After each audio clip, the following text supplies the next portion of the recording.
Depuis plus de 6 décennies, Sheila a enchanté des millions de personnes par sa voix, sa résilience et sa capacité à se réinventer au fil du temps. D'un modeste stand de marché à Créteil aux scènes les plus prestigieuses de France et d'ailleurs, elle a vécu une vie que beaucoup envient, mais que peu comprenaient vraiment.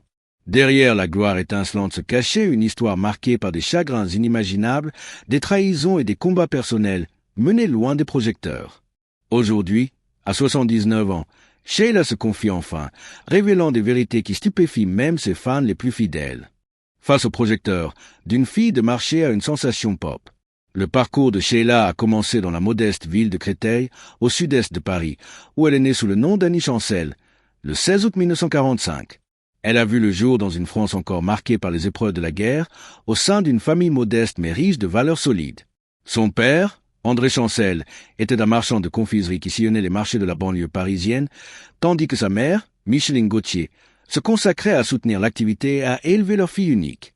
Dès ses premiers souvenirs, l'univers d'Annie était rempli des couleurs vives, des parfums sucrés et des sons animés de la vie des marchés. Le fracas des étals montés à l'aube, les bavardages des clients et les effluves des douceurs composaient la toile de fond de son enfance. Les journées d'Annie se partageaient entre l'école et l'aide qu'elle apportait au stand familial, souvent sur des marchés comme ceux de Charenton et de Saint-Maur. Dès l'âge de 14 ans, elle accompagnait déjà ses parents dans leurs tournées, apprenant non seulement la valeur du travail, mais aussi l'art de tisser des liens avec les gens. Même dans ce cadre ordinaire, elle se faisait remarquer. Les clients étaient charmés par son don naturel pour le chant. Qu'elle réapprovisionne les bonbons ou rende la monnaie, Annie fredonnait et chantait avec une telle constance que les habitués la surnommèrent affectueusement la radio. La musique n'était pas qu'un passe-temps, elle était ancrée au rythme même de sa vie quotidienne. Dès l'âge de 8 ans, la fascination d'Annie pour la mélodie prit une tournure plus structurée. Elle commença à étudier le piano et le solfège, faisant preuve d'une discipline précoce étonnante pour son jeune âge. Bien qu'elle ait un temps rêvé de devenir artiste de cirque ou écuyère, une passion nourrie par les saltimbanques croisés lors des foires, la musique s'imposa peu à peu comme sa véritable vocation. Encouragée par la joie que son chant procurait aux autres, elle s'entraîna assidûment, conciliant ses leçons avec ses responsabilités domestiques et commerciales. Elle fréquenta l'école communale de la rue de Patay à Paris. Là, Annie était une élève appliquée, bien que plus passionnée par la musique et la scène que par les mathématiques ou la géographie. À l'adolescence, à la fin des années 1950, ses goûts musicaux s'élargirent. L'essor du rock'n'roll et la vague yéyé française captivèrent son imagination. Elle absorba les sons d'idoles américaines comme Elvis Presley et de stars françaises comme Johnny Hallyday, rêvant un jour de quitter les marchés pour monter sur scène. En 1960, à 15 ans, sa confiance croissante la poussa à intégrer des groupes de rock amateurs, dont un bref passage avec les Guitar Brothers. Bien que ses premières expériences fussent locales et modestes, elles furent essentielles pour forger sa présence scénique. Elle se produisit lors de réunions de jeunesse, de fêtes communales et de kermesses, chaque prestation renforçant son expérience et sa détermination. Puis vint le jour décisif, le 14 septembre 1962. À 17 ans à peine, Annie passa une audition dans un ancien cinéma du 13e arrondissement de Paris grâce aux liens noués avec d'autres musiciens. Parmi le petit public se trouvait Claude Carrère, un producteur avisé qui perçut immédiatement le potentiel commercial du charme juvénile et de la voix pure d'Annie. Séduit par ce qu'il entendit, Carrère agit sans tarder. Le lendemain même, autour d'un café dans un bistrot parisien, il convainquit les parents d'Annie de signer un contrat exclusif de 10 ans. Pour Annie, la promesse d'un avenir musical semblait magique. Pour Carrère, c'était le début d'un projet savamment calculé. Rebaptisée Sheila, en référence au tube de Tomiro, la jeune chanteuse reçut une identité taillée pour séduire le grand public. Annie Chancel, la fille de marché, laissa place à Sheila, la douce écolière à la blouse blanche et à la jupe à carreaux, les cheveux sagement noués en couette. Cette image apparemment candide et insouciante dissimulait un régime strict de séances en studio, de répétitions et d'apparitions promotionnelles qui ne laissait que peu de place au repos ou au choix personnel. Le 2 novembre 1962, son premier single Sheila sortit, mais ce fut l'hymne de 1963, L'école finie, qui la propulsa au sommet. Le titre trouva un écho chez la jeunesse française, avide de modernité et de gaieté, et Sheila devint la voix d'une nouvelle génération. Pourtant, cette ascension fulgurante eut un prix. Dès 1963, elle ressentait déjà le poids de l'exploitation. Carrère, toujours focalisé sur les bénéfices, privilégiait les enregistrements aux prestations scéniques, la confinant au studio pour maximiser la production. À seulement 18 ans, lors d'un concert à Rouen, le corps de Sheila céda. Elle s'effondra d'épuisement en plein spectacle, signe alarmant du rythme insoutenable imposé. Pesant à peine 40 kilos, elle fut transportée à l'hôpital, victime des exigences implacables qui laissaient peu de place au bien-être de la jeune femme derrière la star. Plus tard, Sheila décrivit cette période avec une douloureuse lucidité, se qualifiant de poule aux œufs d'or, plus considérée comme un produit que comme une artiste aux yeux de ceux qui dirigeaient sa carrière. Les rumeurs, le combat qui l'a hanté pendant des décennies. Alors que la carrière de Sheila prenait son envol, une rumeur pernicieuse surgit et allait la tourmenter pendant près d'un demi-siècle. Tout commença en 1964, alors qu'elle n'avait que 18 ans. Après s'être évanouie à cause d'une anémie, elle suivit un traitement hormonal qui modifia légèrement le timbre de sa voix. La presse, avide de sensationnalisme et alimentée par des murmures venus, dit-on, de son propre entourage professionnel, s'empara de ce changement. Bientôt, des journaux à scandale comme France Dimanche diffusèrent l'affirmation que Sheila était en réalité un homme. Les dégâts furent rapides et impitoyables. Sheila, encore adolescente, devint la cible de moqueries et de soupçons. Elle se souvenait de l'horreur de s'enfermer chez elle, en larmes, avec ses parents, se demandant comment affronter un monde qui semblait se complaire à la démolir. La pression publique ne s'apaisa pas, même après son mariage avec le chanteur Ringo en 1973 et la naissance de leur fils Ludovic 2 ans plus tard. Même cet heureux événement fut entaché d'accusations ignobles selon lesquelles la grossesse aurait été simulée ou l'enfant adopté sous de faux prétextes. Au fil des années, Sheila fit tout pour se défendre, des apparitions publiques avec son nouveau-né à sa détermination inébranlable dans sa carrière. Elle tenta de faire taire les rumeurs et de retrouver sa dignité. Mais les blessures laissées par ces mensonges étaient profondes, et dans ces moments de réflexion, elle reconnaissait ses cicatrices indélébiles. Ce qui pouvait paraître une plaisanterie au départ m'a poursuivi pendant 40 ans, confia-t-elle lors d'une interview télévisée, la voix chargée du poids de cette douleur longtemps enfouie. Survivre à une union sans amour, l'épreuve derrière le conte de fées.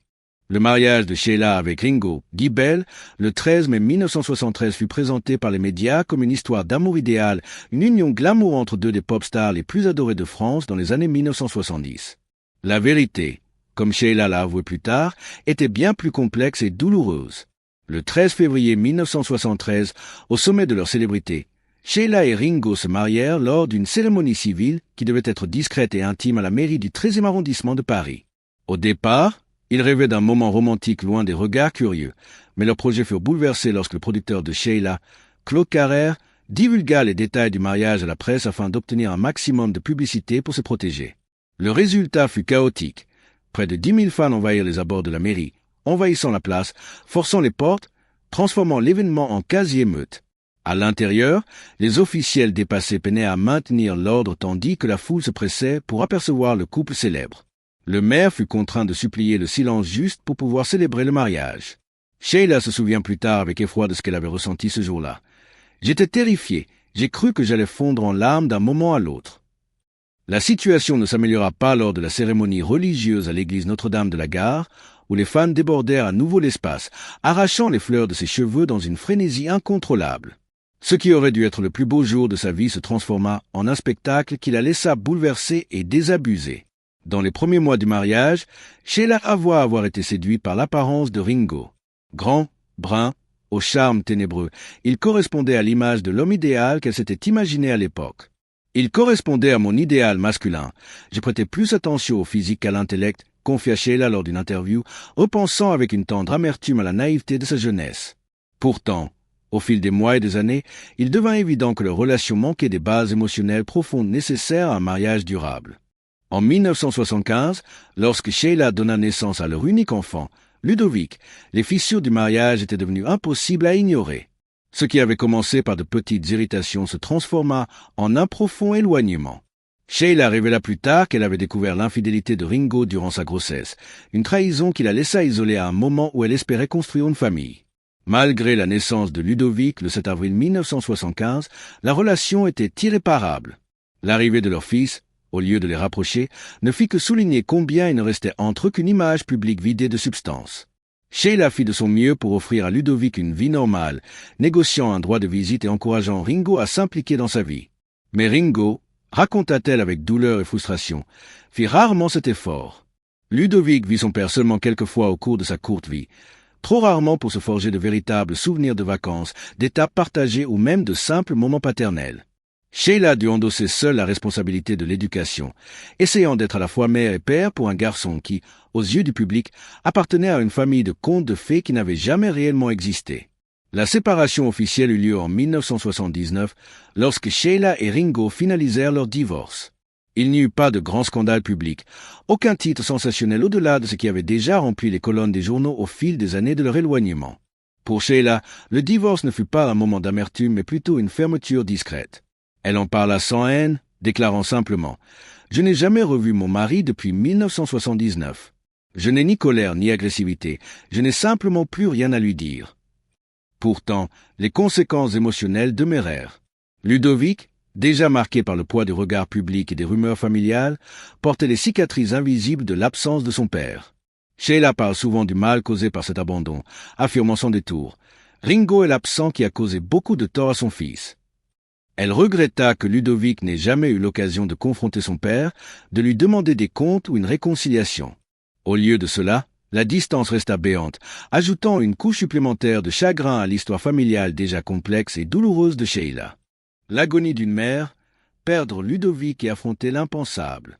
Le 7 juillet 2017 marque le jour où le monde de Sheila a basculé à jamais, une date gravée dans la douleur alors qu'elle affrontait la perte inimaginable de son unique enfant. Ce soir-là, son fils Ludovic Chancel s'est éteint à l'âge de 42 ans après une grave crise de santé liée à l'usage dangereux de substances nocives. Il avait été retrouvé inconscient à son domicile parisien 2 jours plus tôt et transporté en urgence à l'hôpital Georges Pompidou. Malgré les efforts des équipes médicales, il ne reprit jamais connaissance. Sheila, impuissante, assista à la fin tragique du long combat de son fils bien-aimé. Les difficultés de Ludovic avaient commencé en 2002 après la rupture douloureuse avec Rosa, une femme que Sheila appelait affectueusement « une petite femme merveilleuse ». Cette période marqua le début de longues années durant lesquelles Ludovic, accablé par ses blessures personnelles et le poids des attentes publiques, s'égara dans des comportements destructeurs. Pendant 15 ans, Sheila déploya toutes ses forces pour le soutenir. Elle finança des programmes de rétablissement, lui offrit la sécurité de son foyer et tenta à maintes reprises de l'éloigner des mauvaises influences. Par moments, Ludovic semblait aller mieux, trouvant des instants de paix et de stabilité, mais le poids de ses tourments personnels restait difficile à surmonter. La nuit de sa disparition apporta non seulement le chagrin, mais aussi une révélation choquante. Plutôt que de lui porter secours ou d'appeler les urgences, une personne présente choisit de photographier Ludovic dans ses derniers instants. Un acte qui blessa profondément Sheila. La photo montrait son fils en détresse alors qu'il avait avant tout besoin de compassion. Sheila décrivit l'angoisse de découvrir cette image. Il y a un homme à terre et au lieu de l'aider, on prend une photo. Dans quel monde vit-on? Déterminée à protéger la dignité de son fils, Sheila engagea des actions en justice pour récupérer et détruire ce cliché, espérant préserver la mémoire de Ludovic d'une telle cruauté. Malgré toutes les épreuves, Sheila parla toujours de Ludovic avec un amour inconditionnel. Elle reconnut ses difficultés mais célébra aussi sa gentillesse, son charme et son imagination débordante. Il n'était qu'amour et intensité, confia-t-elle. C'était un être qui aspirait à la lumière, même si la vie le tirait parfois vers l'ombre. Après le décès de Ludovic, Sheila choisit de continuer à chanter. La musique devint sa bouée de sauvetage, un moyen de survivre à l'impensable. Certains critiques s'interrogèrent sur son retour rapide sur scène, mais Sheila s'expliqua simplement. S'arrêter aurait signifié céder au désespoir. Le chant l'aida à honorer la mémoire de Ludovic et à trouver la force de tenir debout. Si vous voulez que je meure, alors oui, on arrête tout. Mais si vous voulez que je vive, on ne s'arrête pas, dit-elle, des mots nés de la douleur d'une mère, mais aussi de sa volonté farouche de continuer. Aujourd'hui, Sheila trouve du réconfort dans la conviction que Ludovic reste proche en esprit. Sa dernière demeure est aux côtés de ses grands-parents à Louvciennes, dans l'emplacement que Sheila avait autrefois imaginé pour elle-même. C'est désormais là que repose son plus grand trésor, un fils qu'elle appelle encore la plus belle chose que j'ai eue dans ma vie. L'héritage d'une combattante, la vérité de Sheila enfin révélée. Aujourd'hui, à la fin de la soixantaine, Sheila mène une vie qui équilibre solitude, passion artistique et réflexion apaisée. Loin de se retirer dans l'ombre, elle reste pleinement engagée dans son art et auprès de son public. Après plus de 60 ans sur scène, elle continue d'embrasser la musique comme une source de guérison et de lien. Son album studio à l'avenir, sorti en avril 2021, en est la preuve, une énergie créative intacte. Ce projet ne fut pas seulement un retour en studio, il fut un acte de résilience, mêlant des paroles introspectives à des sons vibrants qui racontent à la fois son histoire et ses espoirs. Dans ses interviews, Sheila a décrit à l'avenir comme une œuvre à la fois de mémoire et de défi, un hommage à tout ce qu'elle a traversé et une promesse à elle-même et à ses soutiens que la peine ne définira pas ses derniers chapitres. La sortie de l'album a été suivie par un projet de tournée nationale 8.0, un titre choisi pour refléter le cap de son âge et son refus de ralentir. Même si le temps laisse ses marques, Sheila avance avec grâce, déterminée à partager sa voix tant qu'elle peut apporter du réconfort ou de la joie. La vie quotidienne de Sheila est désormais marquée par une simplicité assumée. Elle partage son temps entre son appartement parisien et des retraites paisibles à la campagne où elle trouve la sérénité au milieu de la nature. Le jardinage est devenu une passion, un moyen de rester ancrée en lien avec le monde d'une manière que la célébrité ne lui a jamais offerte. Elle évoque souvent le réconfort qu'elle trouve à soigner ses plantes, à les voir pousser et s'épanouir, un petit remède significatif face aux pertes endurées. Son cercle proche est réduit, mais Sheila accorde une immense valeur aux amitiés qui ont résisté au temps. Elle reste liée à des artistes comme Françoise Hardy, unis par un parcours commun. Contrairement au tourbillon de ses jeunes années, accaparé par les studios et les sollicitations médiatiques, Sheila impose désormais son propre rythme. Elle choisit ses apparitions avec soin, privilégiant les projets qui ont du sens au feu de l'actualité. Ces dernières années, Sheila songe sérieusement à l'héritage qu'elle souhaite laisser. Au-delà de la musique, elle a exprimé le souhait clair d'écrire ses mémoires, un projet qu'elle juge essentiel. Trop longtemps, d'autres ont façonné son récit, journalistes, anciens producteurs, voire des soi-disant amis. Aujourd'hui, elle veut que le dernier mot lui appartienne. Elle a laissé entendre que ce témoignage serait sans détour, un regard honnête sur les triomphes, les trahisons, les joies et les drames qui l'ont façonné. Personne ne peut raconter mon histoire à ma place, a-t-elle déclaré dans un moment de franchise. Et si les fans spéculent sur l'apparition de ce livre, Sheila, elle, dit ne pas être pressée. Elle souhaite l'écrire à son rythme, selon ses propres termes.